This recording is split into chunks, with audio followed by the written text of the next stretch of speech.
Merci Pierre, merci et bonsoir à toutes et à tous pour ceux que je n'aurais pas encore vus. Merci aussi aux orateurs, merci à Etias de faire attention à l'escalier afin que je ne tombe pas parce que mon assurance familiale est chez vous. Là, ce serait dans l'exercice de mes fonctions, donc c'est la ville qui prendra en charge tout ça. Mais je vais faire attention, je n'ai pas mon casque. Merci en tout cas à la Maison de l'Urbanité pour l'invitation et félicitations aussi pour le cycle des soirées qui s'inscrivent dans un agenda riche liégeois, un agenda riche au niveau de la mobilité notamment, et c'est tant mieux pour faire évoluer le débat, pour faire évoluer les mentalités, puisque c'est aussi par ce biais-là qu'on arrivera à évidemment changer en termes d'infrastructure la manière de concevoir la mobilité à Liège. Alors je vais essayer en 20 minutes de dresser la vision, en tout cas depuis maintenant quelques mois, ça va quasi faire un an dans quelques jours que j'ai pris mes fonctions en tant qu'échevin, et de voir un peu quelle est la vision de la ville de Liège. La vision, elle s'inscrit non pas uniquement sur le territoire de la ville de Liège, elle s'inscrit aussi dans un cadre plus large. Et donc, Pierre, parce que c'est vrai, parce que je fais du numérique, mais je n'ai pas mon boîtier à distance. Voilà l'agenda global, mais on peut déjà passer à la suivante. Donc, 4 piliers, on va parler du vélo, parler des piétons, et puis alors de la micromobilité, on en a déjà un peu parlé tout à l'heure, et c'est très bien, d'ailleurs les chiffres étaient très intéressants dans les études qui ont été menées et dans les perspectives aussi d'aménagement de l'espace public, et puis d'intermodalité, mais on verra un peu où le temps nous amène. Donc le vélo à Liège, le slide suivant permet de voir cette réalité qui est une réalité croissante, hein.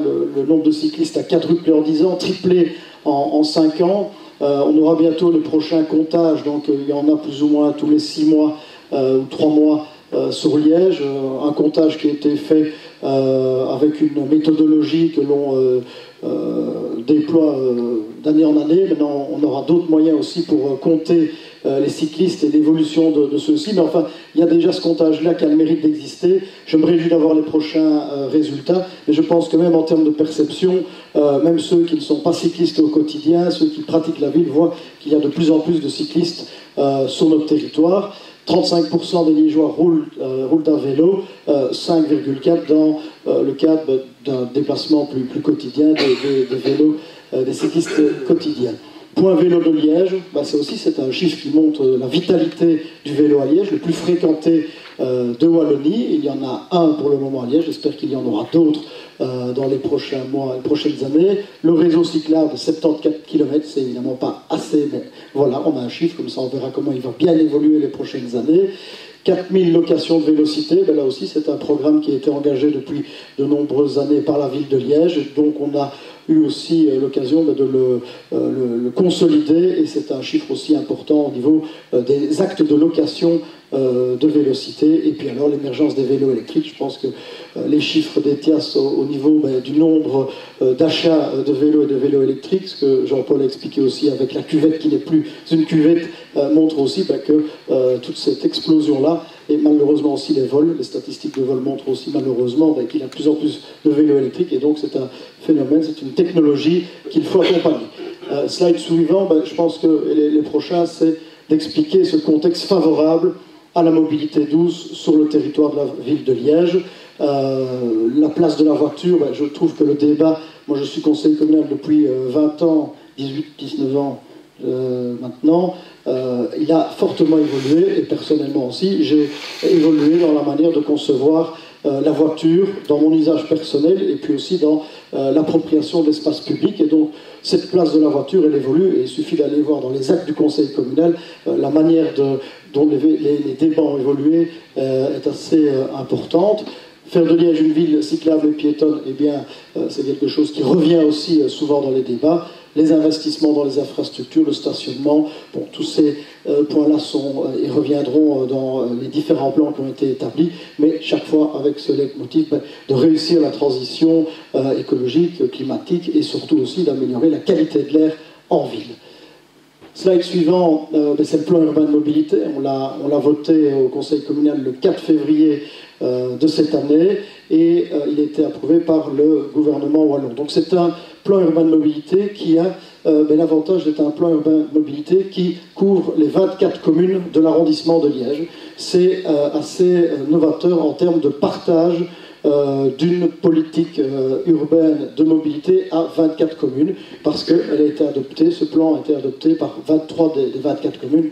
La 24e avait quelques problèmes politiques, mais ils l'ont adopté dans les faits à l'époque. Mais c'est important parce que c'est la première fois que des communes, qu'elles soient d'une catégorie urbaine comme Liège, mais aussi celles qui sont périurbaines ou plus rurales, adoptent ce plan de mobilité avec évidemment des adaptations au niveau des réalités, mais pour moi, je pense que cette vision partagée nous permet d'aller voir d'autres niveaux de pouvoir pour leur dire voilà ce que nous partageons à 24 conseils communaux, collèges, avec des compositions différentes, mais représentant tous les partis politiques. Donc pour moi, ça c'est une bonne chose, et c'était un accueil pour les chevals de la mobilité positif, parce que ça permet d'avoir cette vision. Le transfert modal, comme je le disais tout à l'heure, il évolue. Les infrastructures vélo, elles reviennent souvent comme une priorité. Alors c'est peut-être pour le moment plus dans les plans, mais les plans sont là, maintenant il faut les opérationnaliser.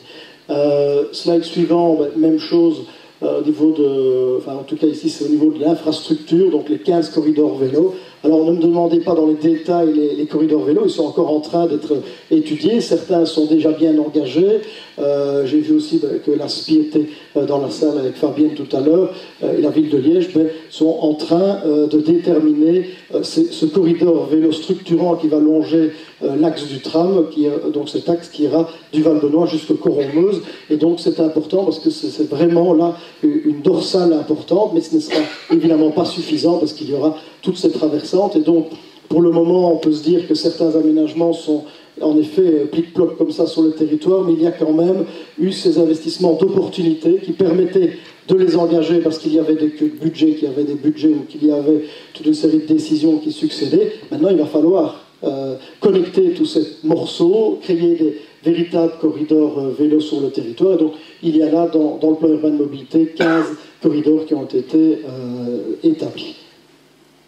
La Wallonie, la déclaration de politique régionale, c'est la dernière en date finalement sur laquelle nous devons compter, parce que c'est aussi un acteur qui va pouvoir nous aider à financer ces infrastructures-là. Et tant mieux que dans cette déclaration de politique régionale, le principe FAST, donc fluidité, accessibilité, sécurité, santé et transfert modal, est repris avec toute une série aussi de particularités. Et je pense que le deuxième tiré, prime aux zones urbaines qui favorise le report modal, est très important. Et la dernière, prise en compte des modes doux dans les aménagements de voiries et d'espaces publics, c'est très important aussi, puisque dans le cas d'un aménagement d'un couloir de bus, on devra aussi intégrer les vélos, les piétons, idem pour les voitures. Et ça, c'est important parce que souvent, il y avait un investissement pour le bus, un investissement pour la voiture.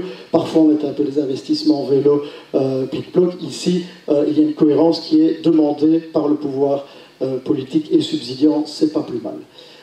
Au niveau de la coordination des acteurs publics, Jean-Paul vient déjà bien le développer, mais c'est vrai que il faut, et ça c'était un peu pour moi aussi le temps de la compréhension des acteurs, de savoir qui s'occupe de quoi, et de voir comment aussi se parler, établir une relation de confiance et de travail avec les différents acteurs. Donc je ne reviendrai pas sur les difficultés que nous pourrions rencontrer, mais insister sur l'importance de bien se coordonner, d'avoir une vision partagée, et que lorsque le TEC-OTW ou le SPW, infrastructure, route, doivent évidemment développer de nouveaux axes, qu'ils tiennent compte évidemment de la réalité des cyclistes, de la réalité des piétons. Et c'est vrai que maintenant, grâce à ce plan urbain de mobilité ou d'autres plans et visions, ça permet tous ensemble de parler d'une seule voix et d'insister chaque fois sur l'intégration des cyclistes et des modes doux dans les plans d'infrastructure. Alors on a là le schéma là, du tram qui a beaucoup fait parler de lui parce qu'il n'y avait pas un seul cycliste dessus. Donc voilà, je n'ai pas commencé à remettre des cyclistes, mais on le sait bien, c'était aussi une époque, c'était il y a quelques années quand il y a eu le permis qui était accordé, voilà, on n'intégrait pas et ce n'était pas un réflexe non plus de les mettre, alors qu'il y aura de la place qui leur sera consacré sur la zone en question là-bas. La SNCB aussi a son rôle à jouer dans le cadre de la mobilité, de l'intermodalité. La police, on en a aussi parlé dans le cadre des autorisations de circulation sur le territoire. Slide suivant, et ça c'est un point important sur lequel nous devons trouver aussi une nouvelle manière de fonctionner, comment intégrer le plus en amont possible les acteurs des différents modes de déplacement. Ici, je prends en exemple la nouvelle relation de travail qui est en train de se construire avec la communauté des cyclistes à Liège. Nous avons eu l'occasion, avec mon collègue Roland Léonard, de recevoir le GRAC, c'était en juillet, je pense, hein. Enfin, ça remonte déjà, mais donc on a eu une relation de confiance qui s'est installée depuis le début de l'année, et puis il y a aussi eu des visites de terrain avec la responsable mobilité douce, Julie Mottet, pour aller voir sur le terrain les aménagements et aller jusque dans le détail, parce que c'est vrai que c'est aussi le détail qui va permettre, et Jean-Paul le sait, au niveau notamment des trottoirs et des traversées des trottoirs, et de sortir parfois des plans qui ne sont pas assez précis dans la réalité du cycliste au quotidien. Et donc voilà, on est aussi parfois invité à faire un tour du quartier à vélo et plus à pied ou dans une salle confinée. Et ces visites de terrain, elles m'enrichissent personnellement aussi. Elles me permettent de me rendre compte aussi de la réalité. Moi j'ai l'occasion d'être cycliste de manière régulière mais pas permanente. J'ai été 5 ans au Parlement à Bruxelles en train. J'ai changé de mode de déplacement parce que j'y allais en train. Maintenant, c'est plutôt à pied, mais c'est vrai que depuis la semaine de la mobilité, on a eu un petit concours en interne. On a pu voir comment faire en sorte... On a terminé 3e d'ailleurs en tant que ville wallonne des kilomètres parcourus. Et c'est vrai que ça m'a un peu boosté. Et c'est vrai que ça m'a permis aussi de voir qu'on gagne du temps entre 2 réunions. Et puis c'est vrai que la zone urbaine dans laquelle je travaille me permet, même si les infrastructures ne sont pas au top, quand même de gagner beaucoup de temps. Donc voilà l'inclusion de la concertation citoyenne. Et donc, ça je voudrais, on en a parlé hier au Conseil communal sur la commission consultative vélo, voilà, on doit voir comment la faire évoluer dans ce nouveau contexte, dans cette nouvelle relation que l'on a aussi avec des acteurs qui deviennent de plus en plus nombreux, parce qu'on peut parler des acteurs associatifs, il y a aussi des acteurs privés de la mobilité qui veulent être de plus en plus actifs sur le territoire, et donc on ne veut pas non plus exclure parce qu'il y avait un canevas précis d'une commission consultative avec tel et tel acteurs. Donc c'est aussi de voir comment on peut inclure un maximum d'acteurs et que ces réunions soient aussi utiles, parce que parfois on ne voit plus certains acteurs découragés de certaines réunions. Mais voilà, les conseils communaux ont été désignés il y a 2 mois, et maintenant, pour le début de l'année, nous relancerons avec une nouvelle méthodologie. Mais voilà, il faut inclure cette concertation citoyenne aussi dans ce cadre-là. Stratégie cyclable, ça c'est aussi une volonté de changer la méthodologie de travail au niveau du pouvoir communal. Et sur cette stratégie cyclable 2020-2030, c'est d'avoir ce plan de référence basé évidemment sur le PUM, sur le plan communal de mobilité, qui sera actualisé dans les prochains mois, d'avoir une cartographie précise aussi de chaque tronçon. Ça, c'était pour moi aussi une découverte. C'est parfois le manque de données cartographiques sur le territoire de la ville de Liège, que ce soit pour un tronçon, mais que ce soit aussi pour la localisation des arceaux vélos, la localisation des emplacements de stationnement. Et je me rends compte, jour après jour, au-delà de l'importance de la donnée dans la décision politique, dans la prise de décision, l'importance de la cartographie. Et là, il faut qu'on fasse un saut, pas quantique, mais en tout cas un saut important dans les prochains mois au niveau de la cartographie, parce que là, dans notre ère à la décision, on voit qu'on est parfois un peu limité en la matière. Le monitoring permanent, c'est important pour rendre des comptes, pour montrer qu'on avance avec des données objectives. C'est aussi dans la méthodologie, j'y tiens beaucoup. Où en est-on, où va-t-on, et surtout comment a-t-on évolué sur les derniers mois, les dernières années. Fiche projet, c'est aussi les corridors vélo. On établit une fiche projet en intégrant tous les éléments. On a un subside qu'on peut aller chercher, on sort la fiche projet, elle est prête ou elle est quasi prête. Et ça aussi, on peut se dire c'est déjà fait, tout est dans les cartons. Non, c'est du travail, ce sont aussi des ressources humaines qu'il faut dégager au niveau de la ville de Liège, je veux dire, au niveau de la mobilité, il y a pour le moment une cellule mobilité à Ville de Liège, sont deux. Jean-François Leblanc, vous connaissez, et Julie Mottet. C'est un peu quand on sait que la stratégie de mobilité dans les villes comme Gand, ils sont une dizaine. Hein. On a eu l'occasion d'y aller, Pierre, avec la maison de l'urbanité. C'est vrai qu'on ne va pas refaire tous les développements. Et à vélo, tout à fait. Mais voilà, c'est vrai qu'à un moment, au niveau des ressources, il faut aussi pouvoir plus les monopoliser, les dédicacer. Donc on aura une personne en plus qui viendra début de l'année prochaine pour renforcer cette cellule-là. Alors c'est pas pour ça qu'il n'y a pas d'autres qui s'en occupent. Hein. Au niveau des travaux, chez mon collègue Roland Léonard, il y a beaucoup de personnes aussi qui s'occupent de l'infrastructure et notamment celle dédicacée au vélo. À la police, il y en a aussi. Mais voilà, il faut que l'on puisse quand même en termes de stratégie, de vision, de fiche projet pour aller aussi chercher l'argent nécessaire, pouvoir se professionnaliser dans la méthodologie. La sensibilisation à la communication reste essentielle, même de plus en plus élémentaire et incontournable. Et là, peut-être aussi, il faut qu'on évolue dans la manière de communiquer vis-à-vis de nos concitoyens, parce que voilà, tout évolue et il faut qu'on puisse évidemment utiliser les canaux. L'opérationnalisation, mais ça je crois que c'est la phase dans laquelle on va rentrer dans les prochaines... on a déjà commencé à rentrer après l'adoption du PUM, mais c'est maintenant là où j'espère nous allons voir de manière très concrète les améliorations. Les corridors vélo, on en a parlé, le fameux corridor du Ventoux, l'infrastructure des Ravels, hein, depuis 1995, elle n'a cessé d'évoluer. La dernière avancée significative, c'est quand même la traversée de Chênay par un double pont au niveau, le long du chemin de fer. On a eu aussi l'occasion de l'inaugurer cette année. Magnifique travail, mais qui a pris du temps. Hein. Ça, c'est clair que ça ne s'est pas réalisé en quelques mois, mais voilà, elle permet d'aller chercher vraiment très loin d'autres cyclistes qui n'auraient pas pensé se rendre à Liège à vélo. Les SUL, on en a parlé, à Liège, c'est 690 sens interdits sur le territoire. Il y aurait 10% qui ne seraient pas en SUL, voilà, qui ne seraient pas. Je n'ai pas la liste. J'aimerais bien de l'avoir, mais on va la travailler avec les associations et avec, j'espère, ceux qui pourraient nous aider. Mais il est important que là aussi, on puisse continuer à faire en sorte que ceux qui ne le sont pas encore le deviennent, mais ceux qui le sont déjà soient plus sécurisés. Parce que c'est vrai que l'entrée d'un SUL pour un cycliste, voilà, elle va être visible avec le panneau sens interdit, mais pour l'automobiliste qui arrive dans l'autre sens, il n'y a pas souvent une indication qu'il y a un vélo qui peut arriver dans l'autre sens. J'ai eu l'occasion de voir dans des villes françaises une signalétique voilà, très simple et très concrète de cette signalisation pour l'automobiliste qui voit qu'il rentre dans un SUL pour les cyclistes qui arrivent dans l'autre sens. Et ça, je pense que pour les automobilistes, ça leur permettrait aussi de laisser un peu plus de place au vélo, ce qui n'est pas toujours le cas. Le stationnement vélo, ça a fortement évolué. En tout cas, on a commencé à organiser des stationnements vélo lors des événements.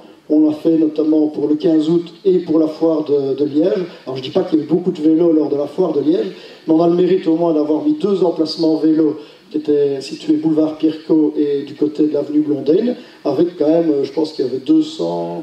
oui, il y avait au moins 200 places de vélo. Alors c'est vrai que certains sur les réseaux sociaux m'ont dit mais c'est pas un public qui vient à vélo. Peu importe, c'est important de pouvoir organiser l'alternative du déplacement pour se rendre sur le champ de foire.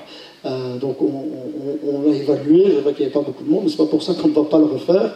On a aussi investi, en tout cas il y a des budgets pour du placement couvert, comme vous voyez là, un peu comme celui qui est à la gare des Guillemins. Les box sécurisées, ben là on en a 25, en tout cas on a le budget pour 25, mais quel cheminement administratif, quel cheminement entre une décision politique, un budget arrêté pour en arriver, on n'en a pas encore inauguré. Hein. Donc là il y en a 13 qui devraient se déployer dans les prochains mois, mais j'ai l'impression que depuis que je suis arrivé, je dis dans les prochains mois. Donc voilà, il y a eu plein de choses qui ont fait que d'abord il fallait l'autorisation du pouvoir subsidiant qui était dans ce cas-ci les transports en commun, il fallait être dans une zone proche d'un arrêt de bus, après il fallait revalider ça au conseil d'administration des TEC, après le patrimoine évidemment devait donner son autorisation, enfin l'urbanisme, mais le patrimoine puisque Liège, il y a un cœur historique fort large et qu'on aimerait bien aussi qu'il y ait des box dans le cœur historique. On a dû aussi lancer un marché pour la gestion de ces box vélos parce que on le voit aussi, on a un budget d'infrastructure, un budget à l'extraordinaire, mais il faut bien prévoir après un budget pour l'ordinaire, pour gérer, avec notamment les bâches, les ouvertures. Donc voilà, tout ça, ça prend du temps, mais le pouvoir public, voilà, quand il aura mis ses premiers, pourra faire un marché cadre, et les prochains devraient, j'espère, aller un peu plus facilement se déployer. Mais ça ne veut pas dire que c'est le pouvoir public qui doit tout faire. Et là aussi, je suis assez heureux de voir que des acteurs privés ou semi-privés sont en train de développer aussi des projets sur le territoire de la ville de Liège. Moi, j'incite aussi les exploitants de parking de voitures aujourd'hui d'ouvrir leur parking, quelques places, pour que les cyclistes puissent aussi trouver des emplacements sécurisés, parce que quand on vient avec un vélo à 2000, 3 ou et bien plus, on n'a pas envie de le laisser dehors, on le sait bien ce que l'on encourt, donc il faut aussi pouvoir trouver des emplacements. Alors voilà, nous on doit aussi favoriser ces différentes manières de stationner, et que les acteurs publics prennent leurs responsabilités, mais aussi que les acteurs privés le fassent. Et je voudrais dire aussi, les acteurs publics, on a parlé tout à l'heure de Saint-Louis, voilà, dans des écoles, parfois, il y a des nouvelles écoles, des nouvelles annexes qui se créent, et il n'y a pas de stationnement pour les cyclistes à l'intérieur. Alors, est-ce que c'est normal? Non, parce qu'on ne va pas toujours mettre l'emplacement sur l'espace public. Il faut aussi que l'espace des écoles puisse l'intégrer.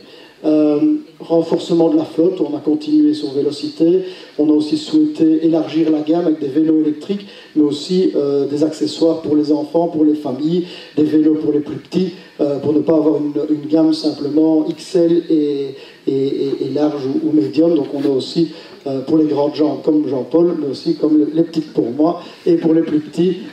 Et alors moi j'ai tenu aussi, en discutant avec des professeurs, des institutrices, avoir la possibilité pour une classe de louer 25 vélos d'un coup, parce que sinon, souvent, qui amène son vélo, qui n'en a pas, qui n'habite pas tout près de la ville de Liège. Donc aujourd'hui, en tout cas, lorsque le marché sera bien effectif, les écoles pourront aller solliciter chez ProVélo la location pour une classe complète de vélo.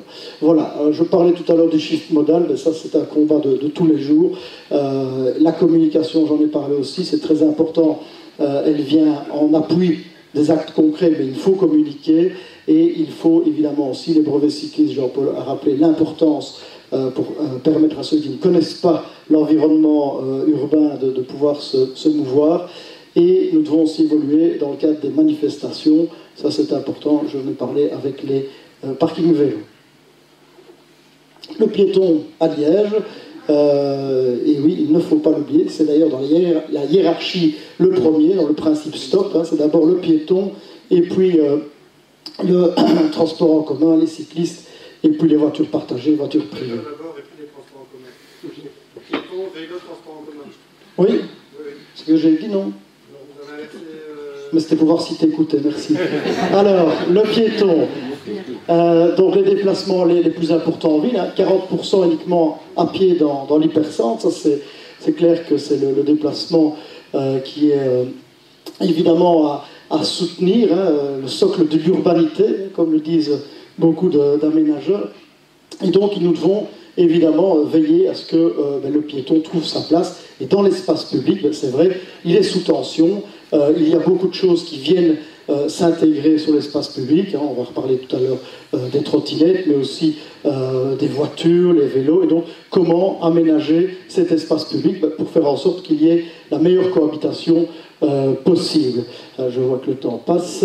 Le slide suivant revient aussi sur toute une série de réalisations qui ont été faites dernièrement. Il y a cette coupure qu'il y avait entre le dessus et le dessous de la place Vive-Nice, la place des Carmes, hein, dont on a beaucoup parlé, avec les difficultés rencontrées pour les commerçants. Et je trouve qu'on est arrivé à un bon compromis. Aujourd'hui, on n'a pas la possibilité de la rendre piétonne, mais il y a eu cette opportunité de rendre cette rue de plein pied, ce qui est évidemment pour le piéton, mais aussi pour la personne à mobilité réduite, quelque chose de bénéfique.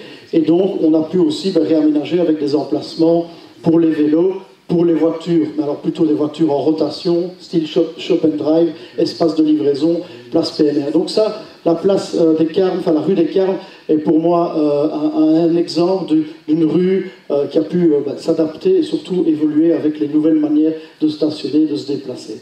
Au niveau de la micromobilité à Liège, donc on a eu quelques chiffres très intéressants à ce niveau-là. Donc voilà ce qui s'est passé. Donc, on a adopté, nous, à Liège, une charte, on n'a pas fait de règlement. On a eu toute une série de sollicitations et on s'est dit comment pouvoir accueillir la micromobilité avec le moins de nuisances possible.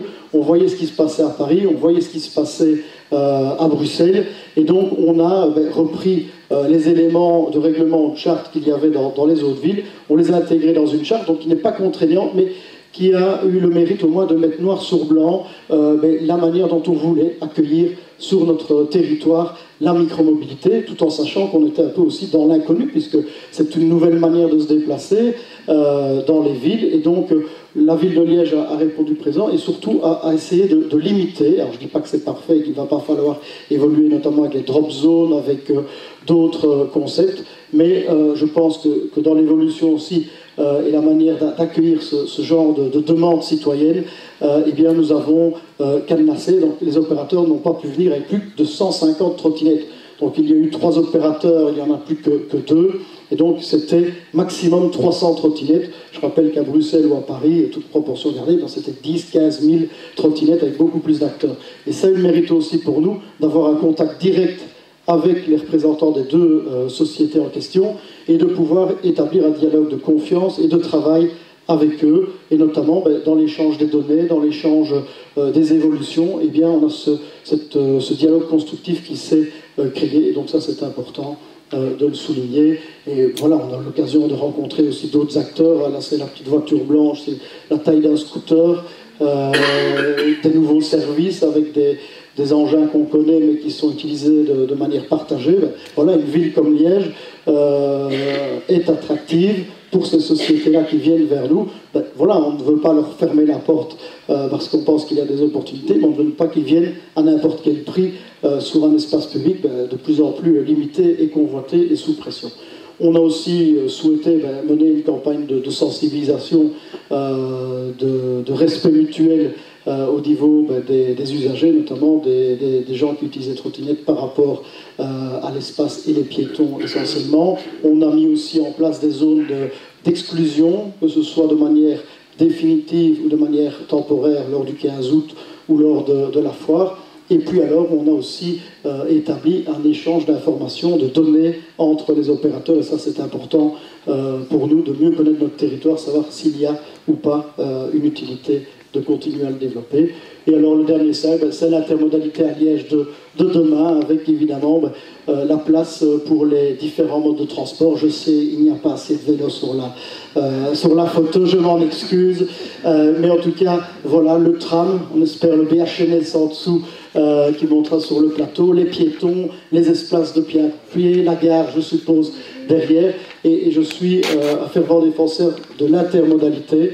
Je ne veux pas exclure un mode de transport par rapport à un autre, chacun a sa réalité, mais il y a aussi l'espace public qui est une réalité pour nous, décideurs politiques, que nous devons faire évoluer avec différents objectifs, notamment en termes de transition écologique, de transition climatique et de qualité de l'air. Et c'est clair qu'un vélo est évidemment meilleur pour ce cadre de vie, cet espace de rencontre sur le territoire. Et donc nous allons continuer, Monsieur Sauveur, dans cette voie-là. Je vous remercie pour votre attention. J'ai été 10 minutes trop long, mais voilà, on s'en porte comme ça.